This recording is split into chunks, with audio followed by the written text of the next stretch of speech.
Hello and welcome to the Bausteinklemmer. Today you start with a little city trip in the Lego train 4564. In this episode we introduce you to our wishes and truths for our city. We would also be happy if you shared your truths and ideas with us. Let's start with the future train station. Yes, it will be quite small and only have one track and can only by driving in one direction. We tried a lot with the tracks and switches, but we weren't satisfied. Because the Lego track only have a certain radius, and of course we only have a limited space.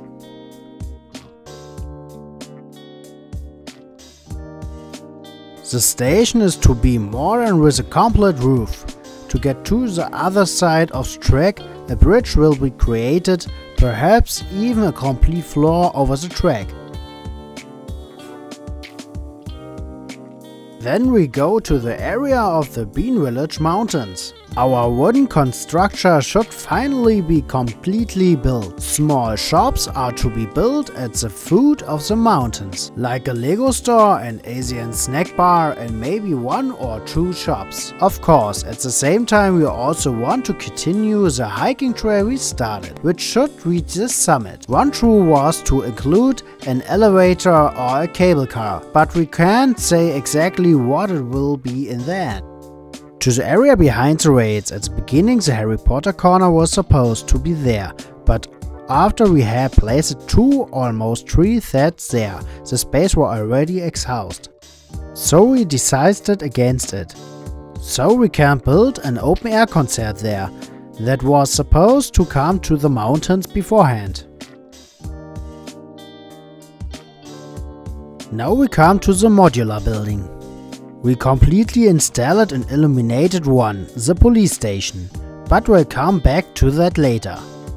The other modular buildings such as the diner, the corner garage and the book station should also be firmly integrated, which is why we placed them that way to the time being. That would mean we still have 4 to 5 spaces available for modular buildings. But we also had the idea of using a base plate for a small city park. While we were on the topic of modular buildings, which set would you like to install it and illuminate next? Write it in the comment. In the construction sites area and in the front of the fire station, the lantern diodes have also been replaced with one white diodes, which in our eyes produce a nicer light and are a bit brighter. Soon we will finish clamping the rest of the waters. The stones are there. If you have any nice or cool ideas for them, please let us know. Unfortunately, the Lego set from before no longer fits in here, which is a shame. So now we come to our speed build from today.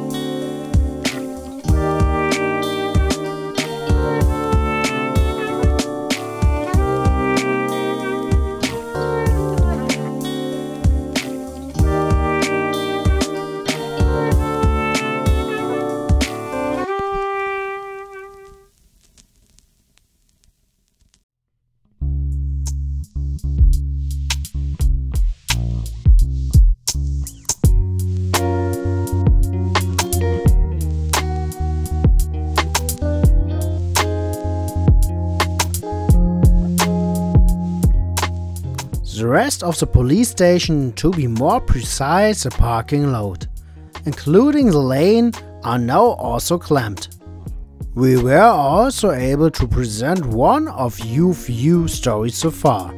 We want to incorporate more stories into our city. In this current story you get to see what the police president in front of the camera and citizens looks like, the bad guy or the escaped prisoners who escaped in our episode 8. If you missed the episode, we'll link it to you in the info card up here. The space next to the parking lot is to be a large mock residential building with several floors and a matching bakery on the ground floor. And now we come to a special concern. As you just saw, it is still pretty bare around the prison. The idea actually came from browsing around on Instagram, where Pennybricks had advertised their new red leaf parts, and we knew we needed them to build a beautiful maple tree. This would provide a great contrast to the prison. So we took a look at the Pennybricks website and placed an order straight away. After a few days the order arrived. We were thrilled not only by the color intensity, but also by the high clamping force. After a few days the order arrived. We were thrilled not only by the color intensity, but also by the high clamping force. As you can see in the background, Pennybricks has packaged the bricks in great packaging. Also super practical if you don't want to pack the bricks in a separate box. You can also reseal the paper pack so that no more parts fall out. We'll just link you to the Pennybricks shop below in the video description. What about compatibility with, for example, Lego? Don't worry, that fit together and out the subject of prices performance from Pennybricks. It's great, but just try it out yourself. So, and now back to the marble tree. The trunk is clamped and now we get to work on the leaves. Through research we know that the leaves turn dark green again when they will wilt. That's why we installed olive green leaves in our rug. Thanks to the different arches we also gained several heights, and so the foliage simple looks more realistic and the reddish brown arches look like branches in different thicknesses. Now that we are integrating our marble tree made entirely of Pennybricks into the city, we have two questions for you. First, how did we manage to create this marble tree? And second, have you ever ordering from Pennybricks? Please write it in the comments. Oh, and before we forgot, we wanted to talk about the high clamping force again and gave you our marble tree a good shake and it stayed the way we clamped it together. The railway house, which you can see in the background, as well as the installation of the Pennybricks marble, you will see in the next episodes. In the meantime, take a look at episode 9, where we built a mock waterfall, or the entire playlist from our Lego Brick City. And with that, goodbye and see you next time, your Bausteinklemmer!